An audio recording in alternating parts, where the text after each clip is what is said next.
એક દાદા છે એ વડલો વાવતા હતા સરસ મજાનો. એટલે લોકોએ આવીને પૂછ્યું કે તમે ક્યાં આમાં દાદા હજી જીવનનો મોહ નથી ગયો? આપણે બધા હોય ને, હજી આ ઝાડવા વાવાસ. ત્યારે દાદાએ એવું કીધું હતું, કારણ કે અમારે પીરિયડ નથી હોતા, અમારે તો આવ્યા ક્લાસમાં 11 વાગ્યા એટલે 5:30 સુધી હલાવવાનું જોઈએ. એટલે દાદાએ એવું કીધું કે આજે જેના વડલાના છાંયે હું બેઠો જ ને એ કોક વડલો વાવીને ગયું હતું. એટલે આપણે આવા વડલા વાવી જવાના. હું તો તકતીની જરાય વિરોધમાં નથી. હું માનું જ છું કે મરાવી જોઈએ, તકતીઓ મરાવી જ જોઈએ. એને એની બીજી ત્રીજી પેઢી આવીને વાંચવી જોઈએ. એ તકતી, એ સોનેરી અક્ષરો વાંચવા જોઈએ કાળા પ્લેટની અંદર, કે એને ખબર પડે કે મારા બાપ દાદા કઈ પરંપરામાં કઈ ચારિત્ર્યના હતા, એ જે ખોટા રસ્તે જતા હોય. એને ખબર પડવી જોઈએ કે હું એ કુટુંબમાંથી છું, હું એ ફેમિલીમાંથી છું કે જ્યાં પોતાનું વધે તો અન્યને આપવાનું હોય. આપણા સંતાનોને હંમેશા આપણે એવી જગ્યાએ લઈ જઈએ છીએ કે જ્યાં આપણે કેવા છે ને એ એને ખબર પડે. એને ખબર પડવી જોઈએ. 3 સ્ટાર હોટલમાં આપણે બર્થડે સેલિબ્રેટ કરીએ એટલે છોકરાને ખબર પડી જાય કે મારા પપ્પા પૈસાવાળા તો છે જ. રિટર્ન ગિફ્ટમાં મમ્મીઓ હંમેશા મોંઘી ગિફ્ટ આપે કે આજુબાજુવાળા બધાને ખબર પડે. અને તોય આપ્યા પછી તમારો છોકરો એવું જ કહેવાનો છે એક દિવસ કે એની પાસે છે એવું તો આપણી પાસે નથી જ તે. એની બદલે તમારા સંતાનોને ક્યારેક આવી હોસ્પિટલમાં લઈ જાઓ. હંમેશા સુંદરતા આ એક ઓલા પોઝિટિવિટી વાળાએ લોહી પીધા છે કે બધું સુંદર દેખાડો, બધું સારું દેખાડો, આમ કરો, જગતમાં કશું નેગેટિવિટી છે જ નહીં. શેની નથી? થોડી વાસ્તવિકતા દેખાડો. સાહેબે કીધું એમ જેલના લોકોને મળાવો, દેખાડો કે તમારો નાનો એવો ગુસ્સો છે એ કેવી મોટી સમસ્યા સર્જી શકે. દેખાડો કે હાથ, પગ, નાક, આંખ ઓછું હોય તો કેવી રીતે જીવન જીવે છે લોકો. એટલે તારી પાસે જે છે એનું કેટલું મહત્વ અને કેટલું મૂલ્ય છે. કોક દિવસ કોકનો અભાવ તમે દેખાડ્યો હશે, કોકનો અભાવ દેખાડ્યો હશે તો એનો સ્વભાવ સારો થશે. પણ આપણે તો અભાવમાં સતત બાળક કરીએ એવી જ જગ્યાએ એને લઈ જઈએ. એની પાસે શું નથી એવા વિશ્વમાં આપણે એને સતત દેખાડીએ અને પછી મોટા થઈને કરીએ કે આ પેઢીને જરાય કદર જ નથી પોતાના મા બાપની. એવું નથી, એવું નથી, છે જ. પણ આપણી તાલીમમાં ક્યાંક આપણે એ ન લઈ આવ્યા. આપણે તમે જુઓ આપણા છોકરાઓને આપણે સંઘર્ષ કથાઓ કહીએ ને તો એને બહુ આપણે બોરિંગ લાગીએ. શું કામ? કારણ કે આપણે ફેરીટેલ જ કીધી, સંઘર્ષ કથાઓ નહીં. એ કયો તો એને ખબર પડે કે હા, એક માણસ મુશ્કેલીમાંથી આમ બહાર આવે ને પછી રતન જેવું થઈને આવે. નહીં, પ્રેમથી એકબીજાને સમજો, એકબીજાની લાગણીઓને થોડી થોડી દત્તક લ્યો. સાહેબ, પ્રાણીઓમાંય કેટલા બધા એવા કિસ્સા હોય છે કે જેના ઉપરથી એક માણસને શરમ આવે કે આવું સરસ રીતે કોઈ સાથે જીવી શકાય, આવી કોઈની સેવા કરી શકાય, આ રીતે કોઈને પ્રેમ કરી શકાય. જાપાનની એક ગરોળીની વાર્તા હંમેશા મને બહુ ગમતી હોય છે. એક ઘર હોય છે જૂનું, એમાં 10-15 વર્ષ એક વ્યક્તિ રહેતો હોય છે.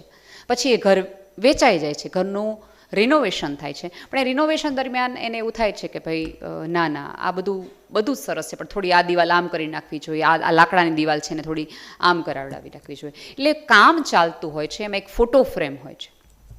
એમાં એ જોવે છે કે એક ગરોળી રોજ એ ફોટો ફ્રેમ નીચે જાય, 3 ટાઈમ જાય ને પછી પાછી આવતી રહે છે, 3 ટાઈમ જાય ને પાછી આવે. એટલે એને થોડું ક્યુરિયસ થઈ જાય કે ભારો ટાઈમ ટેબલ, ઘડિયાળ વગરના એમ પ્રાણીઓ જીવી શકે બહુ કહેવાય. એ જોવે છે કે કોઈક એવું રહસ્ય છે કે જે હું મારા ઘરમાં રહું ને તોય મને પકડાતું નથી. એટલે એક વખત એ ગરોળી જાય પછી એ ફોટો ફ્રેમ કાઢે છે. ફોટો ફ્રેમ કાઢે છે ત્યારે એને ખબર પડે છે કે એક તિરાડ છે અને તિરાડમાં એક બીજી બાજુની દિવાલ વચ્ચે થોડો ગેપ રહી ગયો છે. એક લાકડાની દિવાલ વચ્ચે અને ઓલી દિવાલ વચ્ચે થોડો ગેપ રહી ગયો છે. અને એ ગેપ પછી તોડે છે કે આમાં એને એમ થયું કે આમાં કંઈક માયા મળશે. એ જેવું એ તોડે જ ને એટલે એક ગરોળી નીચે પડી જાય છે જે અંદર હતી. પછી એને સમજાણું કે ઓકે, જેટલા ઓલા માણસે રિનોવેશન પહેલી વાર કર્યું હશે અત્યાર સુધીમાં એ દિવાલમાં આ ગરોળી ફસાઈ ગઈ છે અને બીજી ગરોળી છેલ્લા 11 વર્ષથી એને 3 ટાઈમ ભોજન પીરસી રહી છે. સાહેબ, બે ગરોળીઓને કોકની પીડાને ભૂખ સ્પર્શતી હોય તો આપણે 120 IQ વાળા હાજા હવરા માણસોને કેમ નથી સમજાતું? કોકની ભૂખ કેમ નથી સમજાતી? એઠું મૂકતા પહેલા કેમ વિચાર નથી આવતો કે આજે પણ આ પૃથ્વીના કેટલા લોકો ભૂખ્યા સૂવે છે?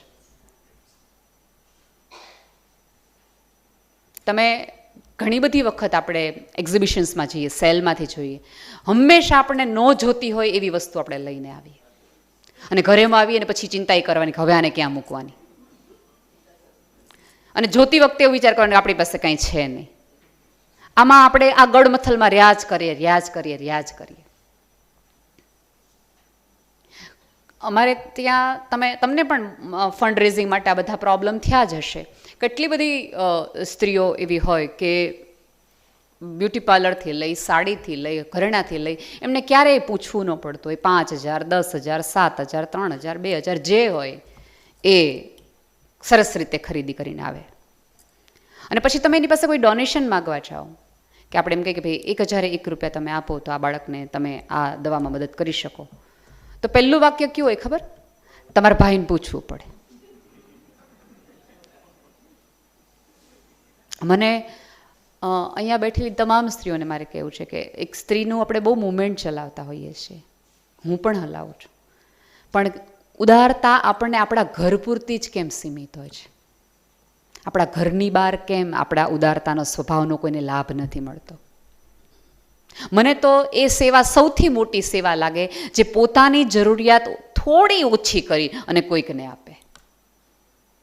ઓવરફ્લો થતું હોય ને આપે એ તો વંદન જ છે, પણ તમારી એકાદ જરૂરિયાત, તમારા વર્ષના 12 ડ્રેસમાંથી એકાદ ડ્રેસ ઓછો અને એ કોઈક ડાયાલિસિસના દર્દી માટે જતો હોય, તમારા 500 રૂપિયાના પિઝા, 700 રૂપિયાનું ફિલ્મ, 300 રૂપિયાનો ગેમ ઝોન, એક તમારો રવિવાર સરેરાશ 3,500 થી 4,000નો થતો હોય, એ 4 રવિવારમાંથી એક રવિવાર તમને કોકની પીડા માટે તમે આ ગીરવે મૂકો.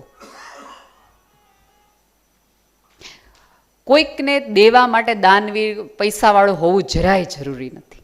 તમને એવા ગરીબ મને તમને બનાવ્યા જ નથી કે આપણે કોઈકને સ્મિત પણ ન આપી શકીએ. તમે ઘરની બહાર નીકળો અને એકાદ માણસ તમને હસતો મળે ને તો તમે થોડાક ધીમા પડો, ઢીલા થઈ જાઓ. પણ બહાર નીકળો ને ચોકીદાર સાહેબ તમે રાત્રે અહીંયા ગાડી મૂકીને ગયા હતા, પછી તમને ખબર છે કેટલી તકલીફ થાય? તમે જુઓ તમારો પારો, ધીમે ધીમે દૂર સુધી તમે ક્યાં સુધી જતા જાઓ. એક ટ્રાફિક સિગ્નલ ઉપર બે કાર બાજુમાં આવે. એક કારમાં એક બેન રડતા હોય અને ભાઈ સેજ આમ જોવે, 2-3 વાર જોવે, પણ હવે અજાણી સ્ત્રીને એમ પૂછો બેન કેમ રો તો ધીંગાણા થઈ જાય? પૂછાય નહીં. એટલે ભાઈ આમ કાંઈ જોતા કરાવતા નથી, આમ એક હળવી એવી સ્માઇલ આપે છે. એટલે ઓલા બેન સહેજ આંસુ લૂછીને એમ થાય હાય ઓલા તો કોઈક જોવે છે, કારણ કે અમને એવું કીધું છે કે જાહેરમાં રડવાનું નહીં, જાહેરમાં હસવાનું નહીં. એટલે તરત આંસુ લૂછી નાખે છે અને ત્યાં તો સિગ્નલ ખુલી જાય છે, આગળ ચાલે છે. બીજા સિગ્નલ પર ફરીવાર એ બાજુમાં હજી બેન રડતા હોય છે. એટલે ઓલા ભાઈને થોડી હિંમત આવી હતી, એણે પોતાની દીકરીનું ઓલું પપેટ એક હતું, મંકી પપેટ, એને આમ હલાવ્યું, મજા કરાવડાવી. ઓલા બેન રડતા થોડી સ્માઇલ કર્યા અને એણે રડવાનું બંધ કરી દીધું. સિગ્નલ ખુલી ગયું. ના એકબીજાએ પોતાના કંઈ ટેલિફોન નંબર લીધા ને તમે કેમ છો ને થેન્ક યુ, કાંઈ આભાર ન માન્યો. ઓલો માણસ એક મજાથી સીટી મારતો નીકળી ગયો, એક શ્રદ્ધા સાથે કે આજે મેં એક રડતી સ્ત્રીને સ્મિત આપીને એને જીવવાનું એક કારણ આપ્યું છે. એક સ્મિત. અમુક માણસો તો આપણને એવા મળે કે આખી કોષ ગળી ગયા હોય. કોષ જોઈ જ અમારા કાઠિયાવાડમાં અમારે ન કહેવું પડે, આમ જ હસે જ નહીં. ક્યારેક આજે પૂછજો સાંજ પડે કે છેલ્લે તમે એકચ્યુઅલી ખુલીને હસ્યા હતા કે દિવસે? આપણે હવે હસીએ છીએ તો આડો હાથ રાખીએ છીએ. આપણે સ્માઇલ એટલા માટે કરીએ છીએ કે આપણો ફોટો સારો આવે. આપણે ખુલીને ડાન્સ એટલા માટે કરીએ છીએ કે આપણે રીલ બનાવી છે ઇન્સ્ટાગ્રામની. કોઈ કારણ ન હોય તો મજા ન કરવી એવું આપણને સમજાય, તો મજા ખુદ પોતે એક કારણ છે એવું આપણને નથી ખબર પડી. આ જગતમાં આટલું બધું ગોઠવાઈ રહ્યું છે, આટલી બધી સુવિધાઓ છે. મને અને તમને એટલે જેટલું સુખ મળ્યું છે એટલું સુખ તો આ પૃથ્વી પર અકબર બિરબલ કે કોઈ રાજા મહારાજાને નથી મળ્યું. કૃષ્ણ જેવા કૃષ્ણને આટલી સાહેબી નથી મળી જેટલી મને. આમ ઝોમેટો કરો, જમવાનું રેડી. એટલે મને આ બધા ચમત્કાર ઓલા ટીવી સિરિયલના હવે લાગે કે લાવ થાળી, એમ કે એનો જે થાળી આવી જતી હતી ત્યાં આ ચમત્કાર હવે કરો, ક્લિક આવે થાળી. ગરમી થાય તો તમે કલો કરી શકો. આવા સુખ સાહેબી વચ્ચે માણતા અભાવ શેનો છે. છેલ્લી વાત કહીને મારી વાત પૂરી કર્યું. મુલા નસરુદ્દીન અને એની પત્ની ખૂબ ઝઘડ્યા, કારણ કે મુલા નસરુદ્દીન એક બિલાડી પાડી હતી.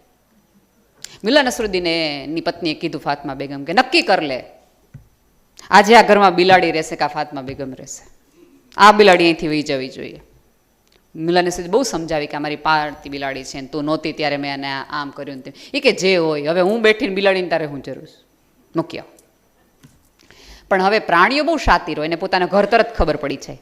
એટલે મુલા નસરુદ્દીન છે એ વાત તો વંડિયું ટકી એક જગ્યાએ મૂક્યા ને પછી વળતી વખતે ફરતો આવ્યો. એને એમ થયું કે હું ફરતો આવું તમારી પાછળ આવે ને તો એ ભૂલી પડી જાય. ઓલા રસ્તેથી ગયો ને લાંબા રસ્તેથી ગયો ને વાડમાંથી ગયો ને દિવાલ ટપીને ગયો ને ઓલાના ઘરના પાછલા દિવાલથી ગયો ને પોતાના ઘર પાછળ ગયો. પછી ઘરે આવ્યો તો ખૂબ રડવા માંડ્યો. અને પાછળ એ બિલાડી હતી. એટલે ફાતમા બેગમે પૂછ્યું કે કેમ મૂકી આવ્યા નહીં, કેમ આને પાછું ઘર જડી ગયું, ભારે કહેવાય. તો મુલા રડતા કીધું કે હું તો ઘર ભૂલી ગયો તો આ બિલાડીએ મને ઘર ગોતાવ્યું કે આપણું ઘર અહીંયા છે.